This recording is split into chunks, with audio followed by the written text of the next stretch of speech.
سوچئے قیامت کے دن مرد اور عورتیں ایک ساتھ جمع ہوں گے، مگر اس دن کسی کو کسی کی طرف دیکھنے کی بھی فرصت نہیں ہوگی۔ کیوں؟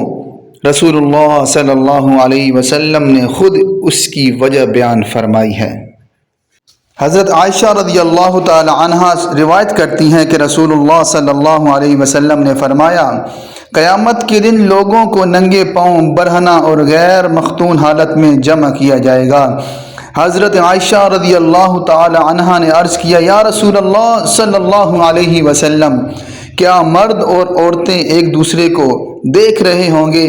رسول اللہ صلی اللہ علیہ وآلہ وسلم نے فرمایا، اے عائشہ، اس دن کا معاملہ اتنا سخت ہوگا، اتنا سخت ہوگا کہ کسی کو کسی دوسرے کی طرف دیکھنے کی فکر ہی نہیں ہوگی۔ اللہ رب العزت ہمیں اس دن کی فکر کرنے کی توفیق نصیب فرمائے۔ اللہ رب العزت ہمیں قیامت کی سختیوں سے محفوظ فرمائے اور نیک اعمال کرنے کی توفیق نصیب فرمائے۔ آمین ثم آمین۔